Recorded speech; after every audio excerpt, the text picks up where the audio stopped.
오늘 주시는 하나님의 말씀은 민수기 26장 10절 11절 말씀입니다. 민수기 26장 10절 11절 우리 두 절 말씀을 함께 한 목소리로 봉독하겠습니다. 시작. 땅이 그 입을 벌려서 그 무리와 고라를 삼키매 그들이 죽었고 당시에 불이 250명을 삼켜 징표가 되게 하였으나 고라의 아들들은 죽지 아니하였더라. 아멘. 오늘은 고라 자손의 대반전이 주는 영적 교훈이라는 제목으로 하나님의 말씀을 전하겠습니다. 자, 오늘 본문을 보면 고라라는 사람이 등장합니다. 민수기 26장 10절 11절 오늘 본문 말씀을 다시 한번 제가 읽어드립니다. 땅이 그 입을 벌려서 그 무리와 고라를 삼키매 그랬습니다. 고라를 삼키매 그들이 죽었고 당시에 불이 250명을 삼켜 징표가 되게 하였으나 고라의 아들들은 죽지 아니하였더라. 민수기 16장 내용 전체를 보면 이 고라가 사람들을 모아서 모세와 아론의 권위를 정면으로 도전합니다. 그리고 이 일의 주동자 역할을 했습니다. 민수기 16장 1절 2절 말씀을 보시면 레위의 증손 고핫의 손자 이스할의 아들 고라와 루벤 자손 엘리압의 아들 다단과 아비람과 벨렛의 아들 오니 당을 짓고 이스라엘 자손 총회에서 택함을 받은 자 곧 회중 가운데에서 이름 있는 지휘관 250명과 함께 일어나서 모세를 거스르니라 라고 되어 있습니다. 여기에서 가장 앞에 고라의 이름이 나오는 것은 이 고라가 이 모든 사건의 주동자다 하는 것을 보여주는 것이고요. 그런데 이 고라는 모세, 아론과 같이 레위 지파에 속한 사람입니다. 그리고 모세와 아론의 한 사촌 형제뻘 되는 사람이 고라였습니다. 자, 레위 지파는 게르손, 고핫, 므라리 자손으로 이루어져 있는데요.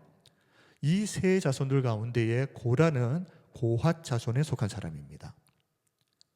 이 고핫 자손에게 하나님께서는 특별히 성막이 광야에서 이동을 할 때 성소 안에 가장 중요한 기구들을 어깨에 메고 운반하는 직무를 맡기셨습니다. 굉장히 영광스럽고 중요한 임무를 맡은 것입니다.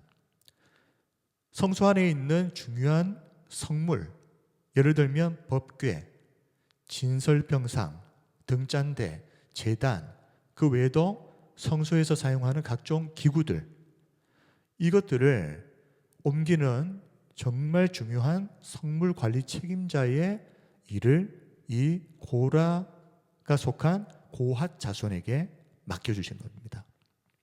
자, 그런데 참고로 법궤는 지성소 안에 있는 성물입니다. 그래서 이 지성소 안에는 함부로 누구도 들어갈 수가 없습니다. 그러면 고라가 속한 이 고핫 자손이 이 법궤를 어떻게 옮겼을까요? 이 고핫 자손들이 지성소 안으로 들어가서 법궤를 가지고 나온 것이 아니라 아론과 그의 아들들, 제사장들이죠. 이 제사장들이 지성소 안에 들어가서 휘장을 걷습니다. 그래서 그 휘장을 가지고 법궤를 덮는 겁니다. 그리고 그 위에다가 또 여러 겹으로 덮습니다. 그리고 나서 법궤가 전혀 보이지 않게 한 다음에 고핫 자손들이 들어와서 이 법궤에 운반용 막대기를 끼워서 그것을 어깨에 메고 운반을 하는 겁니다. 자, 어찌되었든 고라가 속한 이 고핫 자손에게 성막의 성물을 옮기는 직무가 맡겨졌다는 것은 대단히 영광스러운 일이면 틀림없습니다. 그런데 이런 고라가 모세와 아론의 권위에 정면으로 도전하는 사건이 벌어지게 됩니다. 표면적인 명분은 모세와 아론 너만 거룩하냐?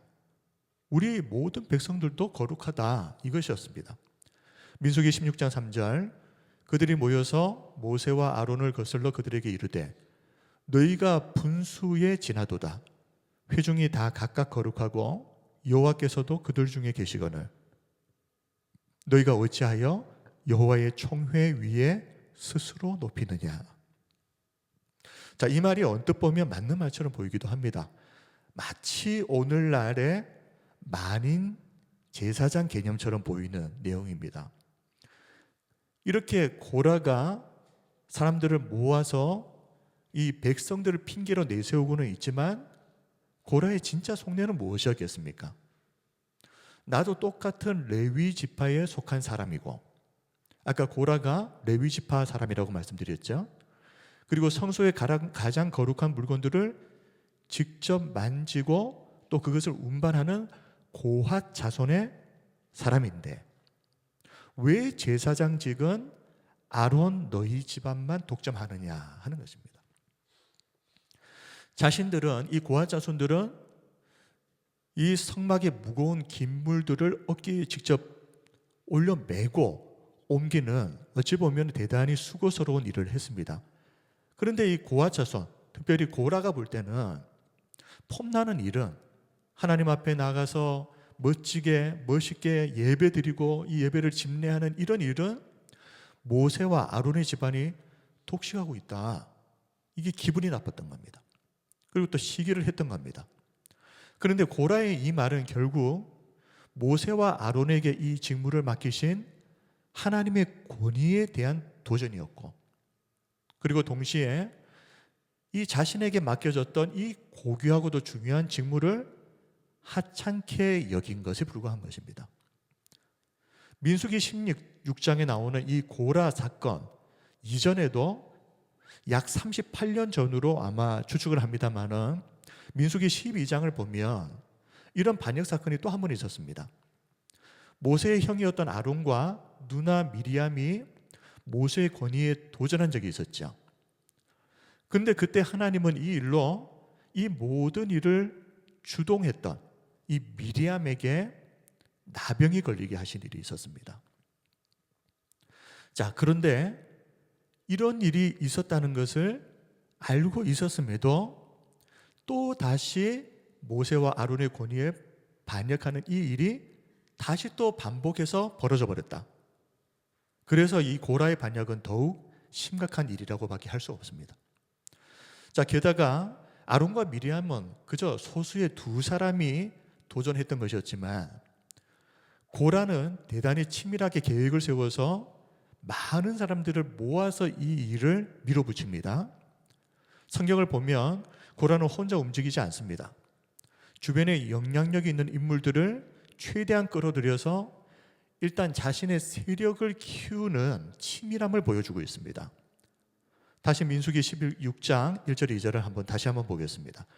레위의 증손 고핫의 손자 이스라엘의 아들 고라와 르우벤 자손 엘리압의 아들 다단과 아비람과 벨렛의 아들 오니 당을 짓고 이스라엘 자손 총회에서 택함을 받은 자 곧 회중 가운데에서 이름 있는 지휘관 250명과 함께 일어나서 모세를 거스르니라. 르우벤 지파에 속한 사람 다단, 아비람, 온을 끌어들이고 그리고 지휘관 250명을 끌어들였습니다. 자, 그런데 여기서 하나 궁금한 게 있습니다. 이스라엘은 12지파로 이루어져 있습니다. 250명의 지휘관은 그렇다고 치고 이 12지파 가운데 왜 하필이면 이 고라는 르우벤 지파 사람을 선택했던 것일까? 여기에는 지극히 현실적인 이유가 있습니다. 이스라엘 백성들이 광야에서 진을 칠 때 이 지파의 배치도를 보시게 되면 성막의 남쪽에 고라가 속한 고핫 자손들이 위치하고 있습니다. 그리고 그 바로 밑에 르우벤 지파가 있습니다. 다시 말하면 이 고핫 자손과 르우벤 지파는 거의 이웃 사촌처럼 붙어 있는 겁니다. 그렇게 가까이 있으면서 뭘 한 겁니까?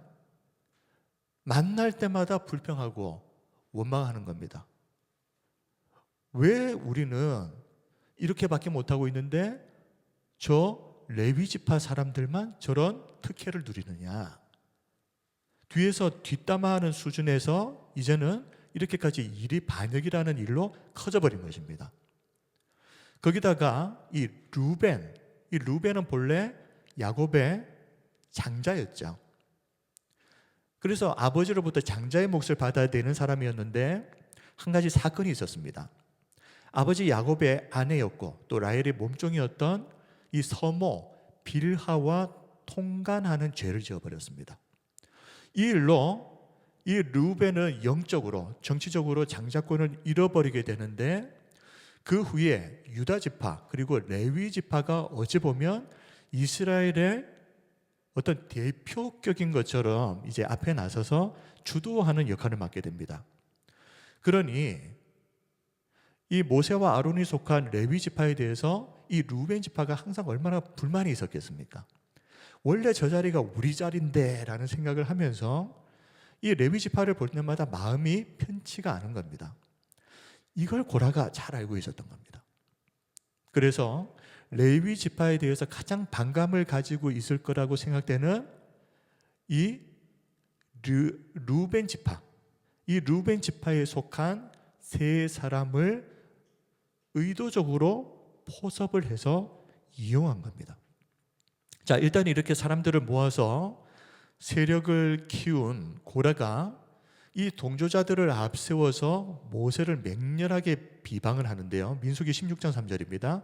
그들이 모여서 모세와 아론을 거슬러 그들에게 이르되 너희가 분수에 지나도다. 회중이 다 각각 거룩하고 여호와께서도 그들 중에 계시거늘 너희가 어찌하여 여호와의 총회 위에 스스로 높이느냐. 지금 이 말은 모세와 아론이 자기 분수도 모르고 교만하게 월권 행위를 하고 있다라는 이런 말이죠.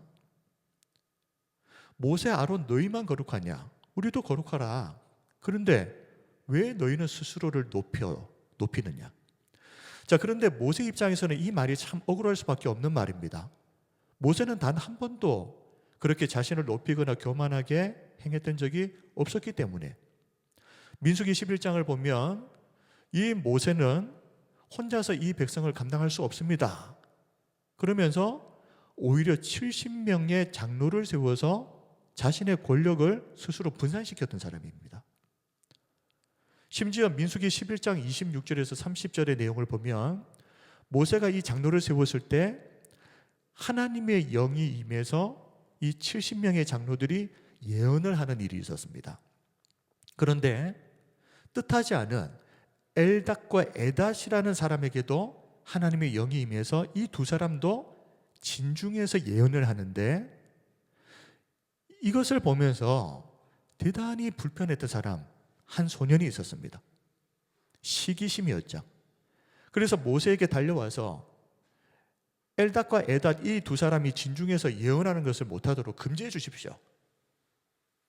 만약 모세가 정말 권력욕이 있었던 사람이었다면 이 소년의 말을 듣고 그대로 엘닷과 에닷의 예언을 멈추도록 명령했을 겁니다. 그러나 모세는 오히려 이렇게 말합니다. 민수기 11장 29절 모세가 그에게 이르되 네가 나를 두고 시기하느냐. 여호와께서 그의 영을 그의 모든 백성에게 주사 다 선지자가 되게 하시기를 원하노라. 이처럼 모세는 모든 백성들이 나처럼 선지자가 다 되었으면 좋겠다 라고 말할 정도로 권력에 대해서 욕심을 부리거나 인간적으로 권위를 내세운 적이 없었던 사람이 모세입니다. 그런데 그런 모세를 향해서 고라가 사람들을 내세워서 이렇게 말도 안 되는 이유로 비방을 하고 있으니 모세의 입장에서는 얼마나 억울한 일이겠습니까? 자, 그런데 이때에도 모세는 함부로 혈기를 부리지 않고 하나님께 모든 판단을 맡깁니다. 민수기 16장 4절 모세가 듣고 엎드렸다가 라고 나옵니다. 하나님 앞에 엎드린 것입니다. 그렇게 하나님 앞에 엎드렸던 모세는 반역자들에게 향로를 가져오게 합니다. 자, 이 향로는 성소에서 제사장들이 사용했던 향로가 아닌 것은 분명합니다. 자, 250명의 지휘관들에게 향로를 가져오라고 했는데 성소에 향로가 250개나 있을 리가 없죠. 성소에서 사용하던 향로의 수는 몇 개 되지 않았습니다. 그래서 고라와 함께 반역에 동조했던 이 250명의 지휘관들이 가져온 향로는 어떤 향로겠습니까? 평소 자기 집에서 향을 피울 때 사용하던 그 향로입니다. 그런데 그런 향로를 가지고 와서 성소에서 막 마음대로 분향을 한다. 있을 수가 없는 일이죠. 근데 모세는 그렇게 하라고 합니다. 모세가 이런 말을 했던 이유는, 자, 이 250명의 지휘관들은 지금 고라의 편에 서서 모세와 아론을 대적하고 있죠. 왜 대적하고 있습니까? 아무나 제사장이 되어도 상관없다고 생각하는 사람들이었기 때문입니다. 그래서 그들의 평소 태도대로 너희들이 그런 생각이라면, 뭐 아무나 제사장이 되어도 상관없다고 생각한다면, 그러면 향로도 성전에서 쓰는 것이 아니라 집에서 쓰던 아무 향로나 가지고 와라. 자, 모세는 이것을 통해서 진짜 하나님이 선택하신 제사장이 어느 지파에 속한 사람인지를 가려보자고 하는 겁니다. 하나님께서 이 사이에서 판단해 주실 것이다. 그런데 사실 모세의 이 말은 그 의미를 알게 되면 굉장히 무서운 의미를 담고 있습니다. 앞에서도 말씀드렸듯이 율법에 따르면 이 성소에서 사용할 수 있는 향로는 딱 정해져 있습니다. 따로 구분이 되어 있습니다. 그런데 그 향로가 아닌 제사장 외에 다른 향로를 가지고 성소 안에서 불을 피운다는 것은 율법에 따르면 죽음입니다. 죽는다는 것입니다. 그렇다면 지금 모세는 무슨 말을 하고 있는 겁니까? 너희가 정말 아무나 제사장이 되어도 상관없다고 생각한다면 알겠다. 그러면 너희들이 직접 집에서 평소에 쓰던 아무 향로나 가지고 와서 한번 하나님 앞에서 너희들이 직접 목숨 걸고 한번 서보라는 겁니다. 정면 승부를 던지는 것이죠. 근데 그 결과가 어떠했습니까? 세 가지입니다. 땅이 입을 벌려, 지진이 일어난 것 같습니다. 땅이 입을 벌려 고라와 다단, 아비람의 가족과 그들에게 속한 모든 재물을 한순간에 삼켜버립니다. 그리고 향로를 들고 서 있었던 250명의 지휘관들은 여호와께로부터 나온 불에 의해서 다 불타 죽어버렸습니다. 그런데 이 심판을 보면서 이스라엘 백성들은 오히려 모세를 향해서 너희가 여호와의 백성을 죽였다 그러면서 모세를 원망합니다. 그래서 하나님은 진노로 이 연병을 일으키셔서 14,700명이 죽게 하시는데, 사실 이마저도 모세의 지시로 이 아론이 급하게 향로를 들고 죽은 자와 산 자 사이에 막아서지 않았으면 그날 몇 명이 죽었을지 알 수가 없습니다. 하나님께서 이 일에 대해서 이렇게 엄중하게 책임을 물으시고 무서운 심판을 내리셨던 이유는, 이 일은 단순히 시기와 질투의 문제가 아니라 하나님이 이스라엘 가운데 세우신 이 영적 질서에 대한 도전이고, 그리고 동시에 모세와 아론을 지도자와 제사장으로 세우신 하나님의 주권에 대한 정면 도전이었기 때문입니다. 만약 이 상태를 그냥 내버려 두셨다면 하나님께서 심판하지 않으셔서도 영적 질서가 무너져버린 이스라엘 백성들은 광야에서 얼마 가지 않아서 스스로 자멸해 버렸을 겁니다. 하나님이 그 일을 막으시기 위해서 이 고라가 사람들을 모아서 모세와 아론의 하나님이 부여하신 영적 권위를 도전했던 이 일을 이렇게 엄중하게 심판하신 겁니다. 그런데 이 일이 있은 후에 하나님께서 250명의 지휘관들이 들고 있던 그 향로, 이것을 다 수거하게 하셔서 이 향로를 두드려서 펴니다. 그리고 나서 그것을 가지고 번제단을 싸는 덮개로 만들게 하십니다. 왜 그렇겠습니까?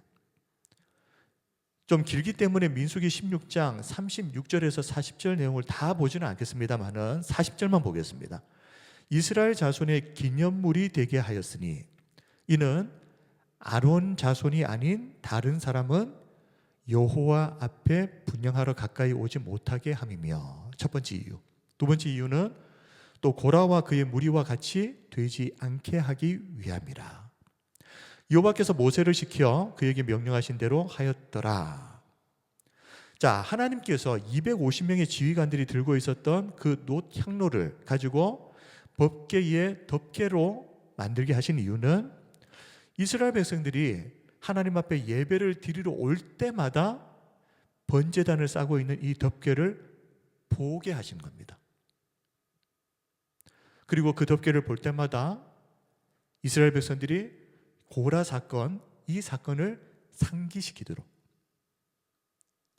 오직 아론의 자손만이 여호와 앞에 분향할 수 있다는 것을 강력하게 경고하시기 위해서, 다시는 이런 일이 반복되지 않도록 하시기 위해서 경고의 표로 번제단을 담는 덮개를 250명의 지휘관들이 갖고 있었던 그 반역의 노탕료를 가지고 만들어서 이스라엘 백성들이 예배를 드릴 때마다 보게 하신 겁니다. 자, 그런데 오늘 설교의 가장 중요한 내용은 지금부터입니다. 이 고라의 반역 사건에 대반전이 있었다는 겁니다. 성경 내용을 쭉 읽어보시면 주동자도 아닌 다단과 아비람의 모든 가족들은 죽었습니다. 그런데 주동자였던 고라의 아들들은 죽지 않았습니다. 민수기 26장 10절 11절 한번 다시 한번 보겠습니다. 땅이 그 입을 벌려서 그 무리와 고라를 삼킴에 그들이 죽었고 당시에 불이 250명을 삼켜 징표가 되게 하였으나 고라의 아들들은 죽지 아니하였더라. 참 이상한 일이지 않습니까? 주동자도 아닌 사람들의 가족들은 다 죽었습니다. 그런데 오히려 주동자였던 고라의 아들들은 죽지 않았다. 아마도 이 고라의 아들들은 아버지의 반역 행위에 동조하지 않았던 것으로 보입니다. 자, 하나님께서 이스라엘 백성들을 심판하시기 직전에 모세를 통해서 경고하시는데요, 뭐라고 말씀하시는가 하면 이 악인의 장막에서 빨리 떠나라, 죽지 않으려면. 민수기 16장 27절, 무리가 고라와 다단과 아비람의 장막 사방을 떠나고 그랬습니다. 하나님의 말씀의 경고를 듣고 떠난 겁니다. 그런데 다단과 아비람은 그들의 처자와 유아들과 함께 나와서 자기 장막 문에 선지라 그랬습니다. 다른 이스라엘 백성들은 하나님의 경고를 듣고 그 반역의 무리들이 있는 장막에서 멀찍이 떠나버립니다. 그런데 다단과 아비람은 그 자리에서 떠나지 않고 자신의 처자와 자식들까지 함께 데리고 서 있는 겁니다. 모세의 경고에도 불구하고 장막 문 앞에 서서 우리가 뭐 잘못한 게 있느냐면서 끝까지 고집을 부리면서 지금 대적하고 있는 태도를 보이고 있는 것이죠. 그래서 결국 가족 전체가 하나님의 심판을 받게 된 겁니다.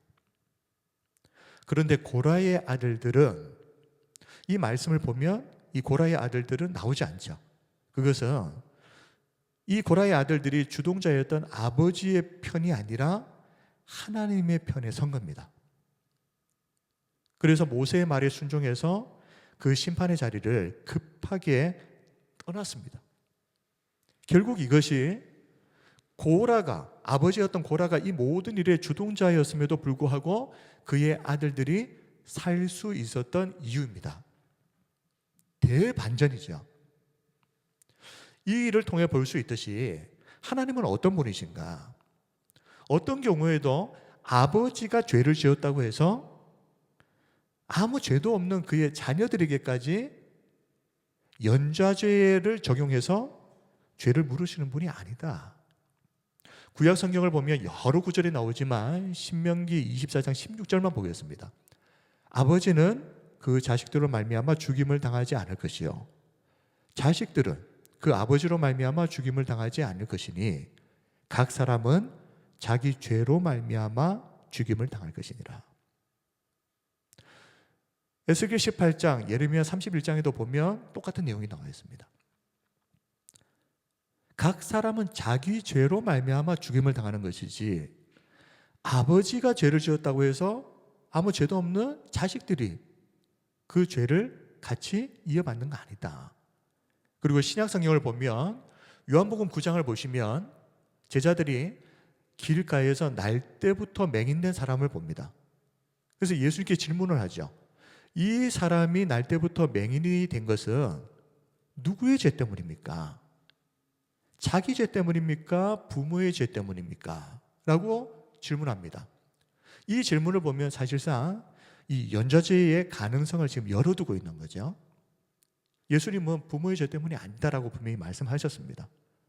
자, 그런데 제자들이 이렇게 연좌죄의 가능성을 열어두었던 것을 통해서 우리가 볼 수 있듯이 당시 많은 유대인들은 이렇게 생각한 겁니다. 조상의 죄를 지으면 그 조상의 죄로 인해서 그들의 후손들도 벌을 받을 수 있다. 참고로 십계명에도 보면 이 연좌죄를 떠올리게 하는 내용이 실제로 있습니다. 출애굽기 20장 5절에서 6절, 그것들에게 절하지 말며 그것들을 섬기지 말라. 지금 우상 숭배하지 말라는 계명이죠. 나 내 하나님 여호와는 질투하는 하나님인즉 나를 미워하는 자의 죄를 갚되 아버지로부터 아들에게로 3, 4대까지 이르게 하거니와 그랬습니다.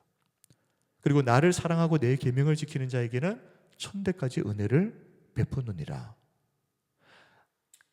아버지가 우상 숭배의 죄를 지었는데 이 말씀에 따르면 아버지뿐만이 아니라 그 아들, 그 손자까지 3, 4대까지 그 죄를 묻겠다라는 말씀처럼 보이지 않습니까? 그러나 우리는 이 고라의 아들들이 살아남았던 이 사건을 통해서 우리가 좀 구별을 해야 됩니다. 죄가 가진 영향력과 죄의 결과가 자식에게 전가되는 것, 이것은 별개의 문제다 하는 것이죠. 물론 좋지 않은 행실을 하는 부모 밑에서 자녀들이 부정적인 영향을 받는 일은 있을 수 있습니다. 그러나 부모가 죄를 지었다고 해서 그 죄 때문에 아무 죄도 없는 자녀가 억울하게 도매급으로 벌을 받는 일은 없다.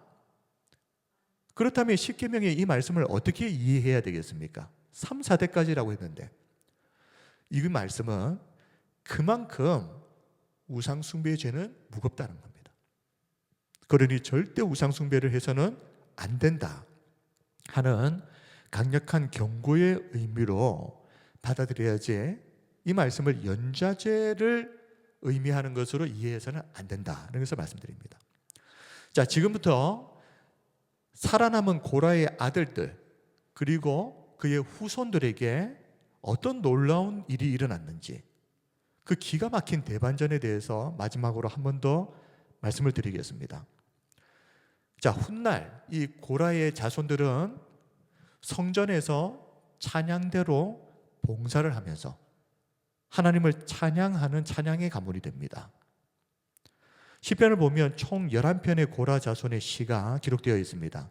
42편, 그리고 44, 45, 46, 47, 48, 49, 84, 85, 그리고 87, 88 해서 총 11편. 그 표제에 보시게 되면 고라 자손의 시라고 나와 있습니다. 자, 그 중에서도 특히 시편 84편을 보시면 고라 자손들이 너무나도 겸손하고도 아름다운 신앙 고백이 기록되어 있습니다. 시편 84편 10절을 보십시오. 주의 궁정에서의 한 날이 다른 곳에서의 첫날보다 나은즉 악인의 장막에 사는 것보다 내 하나님의 성전 문지기로 있는 것이 좋사오니. 참 이것이 고라 자손의 시라는 것이 참 놀랍지 않습니까? 그들의 조상이었던 고라는 성전의 주인공이 되려고 했습니다. 그런데 놀랍게도 그 고라의 후손들은 우리는 성전 문지기로만 살아도 너무나도 감사하고 행복하겠습니다라고 지금 하나님 앞에 그렇게 고백하고 있는 겁니다. 너무나도 겸손하고 자신에게 주어진 하나님이 맡겨주신 이 일을 너무나도 소중하게 생각하는 그런 아름다운 가문이 된 겁니다. 게다가 위대한 선지자 사무엘이 바로 이 고라 자손의 후손으로 태어나게 됩니다. 역대상 6장 33절에서 38절 내용이 길어서 보지는 않습니다만은 이 내용을 보면 사무엘의 계보가 나옵니다. 그런데 사무엘 선지자의 조상들을 쭉 거슬러 올라가 보면 누가 나오느냐? 고라가 나옵니다. 즉 사무엘은 고라의 자손이었다는 겁니다. 이처럼 이 고라는 모세와 아론에게 반역하면서 하나님의 권위에 정면으로 도전하는 큰 죄를 지었지만 그의 아들들과 후손들은 누구보다 겸손하게 가장 낮은 자리에서 하나님을 섬김으로 너무나도 아름다운 믿음의 명문 가문을 세웠다. 이것이 고라의 자손들이 보여준 기가 막힌 대반전입니다. 참 놀랍지 않습니까? 아버지는 반역의 주동자였는데 그의 아들과 그의 후손들은 그 아버지의 반대편에서 오히려 가장 겸손하게 하나님을 아름답게 섬기는 가문이 되었다는 것. 자, 말씀을 정리하겠습니다. 오늘은 고라 자손의 대반전이 주는 영적 교훈이 무엇인가에 대해서 살펴보았습니다. 우리는 고라의 아들들과 그의 후손들처럼 아버지, 이 조상의 때에 행했던 죄와 이 저주의 고리를 반복하지 말고 끊어버리고 어떤 경우에도 하나님의 말씀에 순종하는 편에 설므로 하나님이 주시는 대반전의 은혜를 누리는 그런 삶을 살아야 합니다. 지금도 많은 사람들이 자신의 환경을 탓하면서 나는 이런 가정 환경에서 자랐으니까 절대 이 삶에서 벗어날 수 없을 거야, 이렇게 생각하면서 자포자기하는 사람들이 얼마나 많은지 모릅니다. 그런데 이런 생각은 자기 자신을 스스로 연좌제의 저주 안으로 집어넣어 버리는 것입니다. 물론 환경의 영향을 무시할 수는 없죠. 어릴 때부터 매일 술 마시는 아버지를 보고 자란 아이가 나중에 똑같이 술에 중독되는 경우가 많다고 하지 않습니까? 실제로 미국 국립 알코올 남용 및 중독 연구소 그리고 학계의 여러 가지 연구 결과에 따르면 알코올 중독 부모를 둔 자녀들은 그렇지 않은 자녀들에 비해서 나중에 알코올 중독자가 될 확률이 4배 정도 높다고 합니다. 어린 시절부터 부모의 음주 습관을 보고 배운 것이죠. 학습이 되어버린 겁니다. 게다가 이 가정에서 음주를 허용하는 분위기를 자녀들에게 계속 보이다 보니까 이것이 영향을 미친 것이죠. 이것을 심리학에서는 모델링 효과라고 합니다. 아버지가 화가 날 때마다 술을 마셨다. 그러면 그것을 보고 자란 자녀들은 자연스럽게 이렇게 생각하는 거죠. 아, 아버지를 보니까 스트레스를 해소하는 방법은 술을 마시는 것밖에 없구나. 그래서 이런 자녀들이 커서 힘든 일만 생기면 자기도 모르게 본능적으로 술을 찾아버리는 겁니다. 그 확률이 높아져 버리는 것이죠. 자, 그런데 놀랍게도 똑같은 환경에서 자랐지만 오히려 나중에 술에 대해서 강하게 거부감을 가지고 평생 금주를 실천하는 사람들도 있습니다. 회복 탄력성이라고 하는 이 개념을 세상에 널리 알린 유명한 심리학자 에미 워너라는 분이 있는데요. 이 분의 연구 가운데에 가장 지금 세상적으로 유명한 사람들이 많이 알고 있는 연구가 카우아이 섬 연구가 있습니다. 자, 에미 워너가 1995년에 하와이 카우아이 섬에서 태어난 아이들 833명을 대상으로 무려 40년에 걸쳐서 추적 조사를 한 겁니다. 자, 그 중에 833명 중에 특히 가장 열악한 환경, 예를 들면 가정 형편이 극도로 어렵고 부모가 알코올 중독이나 정신질환을 가지고 있는 그런 집에서 자란 아이들 201명을 고위험군으로 분류를 했습니다. 그리고 나서 40년 동안 추적 조사를 한 겁니다. 그런데 그 조사 결과가 놀라웠습니다. 반전이었는데요. 이 고위험군 201명 중에 나중에 보니까 그 중에 3분의 1, 72명이 예상과는 전혀 달리 학업 성적도 우수하고 성격도 원만하고 또 사회적으로도 훌륭하게 성장해서 사회의 리더가 된 사람들이 많더라는 겁니다. 우리가 생각할 때는 환경의 영향을 받아서 대부분이 다 실패하고 주저앉았을 거라고 생각했는데 무려 3분의 1이나 되는 아이들이 자라서 훌륭하게 성장했다. 에미 워너는 도대체 어떻게 이런 일이 일어날 수 있었을까? 집중 분석을 해봤습니다. 이 72명의 아이들에게 무슨 일이 있었던 것인가? 그런데 놀라운 공통점 하나를 발견합니다. 이 72명의 아이들 곁에는 이 아이들이 가진 장점을 무조건적으로 믿어주고 또 응원을 해줬던 어른이 최소한 한 명은 있더라는 것이었습니다. 그게 할머니든 선생님이든 이웃이든 상관없이 너는 소중한 아이야. 너는 할 수 있어. 이렇게 전적으로 믿어주는 사람, 이 한 사람이 있는 아이, 이 한 사람의 존재가 이 아이의 뇌에 환경을 이겨낼 힘을 심어주었다는 겁니다. 그래서 훗날 에미 워너는 이 힘을 회복 탄력성이라고 이름 짓습니다.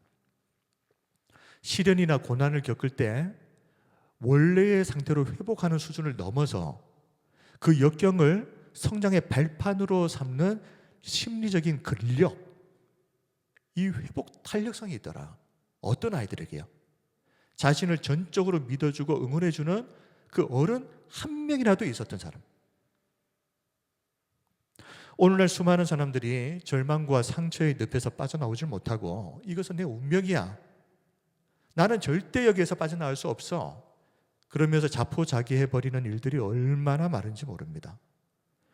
그러나 우리 사랑하는 성도 여러분, 오늘 우리 말씀을 통해서 이 고라의 아들들이 아버지의 부정적인 영향을 받았음에도 불구하고 무너지지 않고 오히려 하나님의 편에 섬으로 대반전의 기적을 이루었던 것처럼 우리도 환경 탓하지 말고 어떤 경우에도 하나님을 경외하고 하나님의 말씀의 편에 서서 이 환경까지도 돌파해내는 믿음의 사람들이 다 되시길 바랍니다. 그리고 에미 워너의 연구 결과처럼 우리가 어떤 사람이 되어야 되겠습니까? 내 주변에 불우한 환경에 있는 사람들이 있습니다. 그런데 이 사람들에게 이 회복 탄력성의 기적의 씨앗을 심어주는 그 한 사람의 어른이 되자는 겁니다. 잘못된 길로 빠질 수 있었던 사람들을 옳은 대로 돌아오게 도와주는 이 하나의 씨앗을 심어주는 그런 우리가 어른이 되자.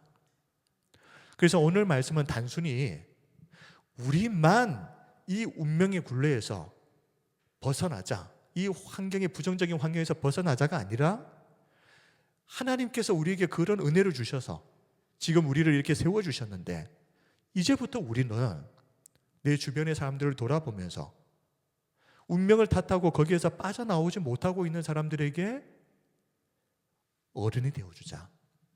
이 사람이 거기서 벗어날 수 있도록 도와주는 그런 한 사람의 어른이 되어주자. 성경은 이렇게 약속합니다. 그렇게 잘못된 길로 빠질 수 있었던 사람들을 옳은 길로 돌아오게 하는 그 사람을 하나님은 하늘의 별과 같이 빛나게 해주시겠다. 다니엘 12장 3절 말씀을 같이 마지막으로 함께 읽겠습니다. 시작. 지혜 있는 자는 궁창의 빛과 같이 빛날 것이요 많은 사람을 옳은 대로 돌아오게 한 자는 별과 같이 영원토록 빛나리라. 아멘. 이 땅을 살아가면서 참 예수님을 믿는다는 것이 참 얼마나 큰 복인가.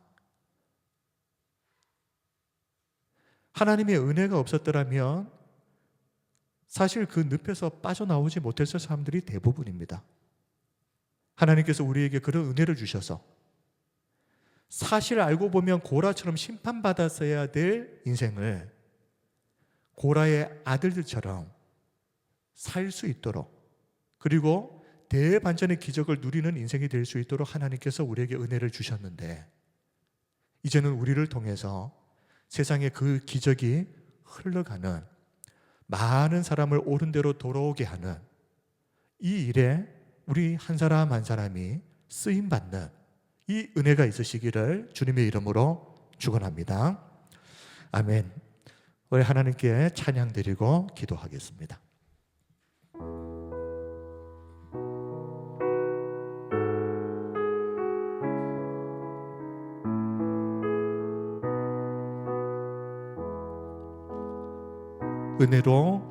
은혜로 날 보듬으시고 사랑으로 품어주셔도 내 마음 한 자락도 지키지 못하는 이 모습 부끄럽습니다. 따스한 곁을 내어주신 주님 앞에 나아갑니다. 표현 못할 긍휼로 나를 붙드시는 주 이름만 바라봅니다. 매일 마주한 슬픔을 견뎌나가며 주 예수의 마음을 닮아가네. 두려운 걸음마다 주가 동행하니 주 의지하며 오늘을 걷네. 주의 신실한 소망을 깊이 담으며 주 예수의 풍요를 채워가네. 하나님의 자녀로 명예 지켜가며 깊어진 삶을 주께 드리네. 은혜로 날 보듬으시고 은혜로 날 보듬으시고 사랑으로 품어주셔도 내 마음 한 자락도 지키지 못하는 이 모습 부끄럽습니다. 따스한 곁을 내어주신 주님 앞에 나아갑니다. 표현 못할 긍휼로 나를 붙드시는 주 이름만 바라봅니다. 매일 마주한 슬픔을 견뎌나가며 주 예수의 마음을 닮아가네. 두려운 걸음마다 주가 동행하니 주 의지하며 오늘을 걷네. 주의 신실한 소망을 깊이 담으며 주 예수의 풍요를 채워가네. 하나님의 자녀로 명예 지켜가며 깊어진 삶을 주께 드리네. 매일 마주한 슬픔을 매일 마주한 슬픔을 견뎌나가며 주 예수의 마음을 닮아가네. 두려운 걸음마다 주가 동행하니 주 의지하며 오늘을 걷네. 주의 신실한 소망을 깊이 담으며 주 예수의 풍요를 채워가네. 하나님의 자녀로 명예 지켜가며 깊어진 삶을 주께 드리네. 주의 은혜라 주의 은혜라 주의 은혜라 지금까지 지내온 것을 주의 은혜라 주의 은혜라 지금까지 지내온 것은 아멘. 주의 은혜라 주의 은혜라 주의 은혜라 하나님의 자녀 된 것을 주의 은혜라 주의 은혜라 하나님의 자녀 된 것은 아멘. 주의 은혜라 주의 은혜라 주의 은혜라 이 자리에 서 있는 것을 주의 은혜라 주의 은혜라 이 자리에 서 있는 것은. 이제 우리 함께 기도하겠습니다. 우리가 환경만 탓하면서 이것이 내 운명인 것처럼 자포자기하고 연자주의의 저주 안으로 우리의 삶을 집어넣지 않았으면 좋겠습니다. 오늘 이 말씀을 통해서 우리 인생에도 기적의 대반전이 일어날 수 있다. 언제 말입니까?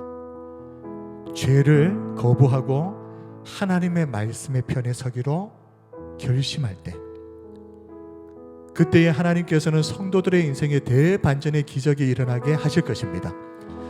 아버지 하나님, 우리의 인생에 이 기적들이 일어나게 하여 주옵소서.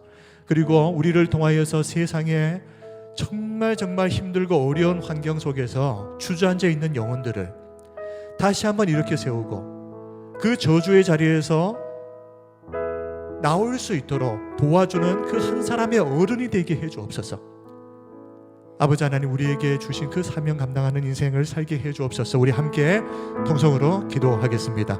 거룩하신 우리 아버지 하나님, 우리를 인생의 저주의 늪에서 건져주시고 우리의 인생의 예수 그리스도를 믿음으로 하나님의 말씀 앞에 삶으로 인생의 대반전의 기적을 허락해 주신 하나님 감사합니다. 아버지 하나님, 우리 주변에 모아는 사람들을 돌아보면서 아버지 하나님, 인생의 저주의 운명 가운데에서 나오지 못하고 아버지 하나님 주저앉아 있는 그 수많은 영혼들에게 하나님의 은혜의 생명의 씨앗을 심겨주는 어른이 되게 하여 주시옵소서. 우리의 그 손길을 통하여서 무너져 버렸던 인생이 다시 한번 일어서는 대반전의 은혜가 있게 하여 주시옵소서. 고라의 아들들이 아버지의 그 반역의 자리에 함께 서지 아니하고 하나님의 말씀의 편에 서므로 그들의 인생과 그들의 후손의 인생에 놀라운 기적의 대반전이 일어났던 것처럼 아버지 하나님, 우리의 인생에도 또 우리를 통하여 수많은 사람들의 인생에 그 은혜가 일어날 수 있도록 아버지 하나님, 우리를 생명과 기적의 통로로 하나님 사용하여 주시옵소서. 아버지 하나님의 은혜를 우리에게 풍성하게 부어주셔서 감사하며 살아계신 예수님 이름으로 기도드립니다. 아멘. 영광과 찬양을 받으시기에 합당하신 참 좋으신 우리 하나님 아버지, 저주의 운명 가운데에서 스스로 헤어나오지 못했던 우리들을 복음을 듣게 하시고 하나님의 편에 서게 하셔서 인생의 대반전의 기적을 허락해 주신 은혜에 감사드립니다. 아버지 하나님, 이제는 우리를 통하여서 그 저주 안에 스스로 자포자기하고 무너져버린 수많은 영혼들에게 다시 한번 하나님의 복음으로 그들의 인생에도 대반전의 기적이 일어날 수 있도록 응원하고 격려하고 도와주는 한 사람의 어른이 우리가 되게 하여 주시옵소서. 그리하여 많은 사람을 옳은 대로 돌아오게 한 그 자에게 영원토록 하늘에서 빛나는 별과 같이 빛나게 하시겠다고 말씀하신 그 말씀의 은혜가 우리의 인생에도 일어나게 하옵소서. 살아계신 예수님 이름으로 기도드립니다. 아멘.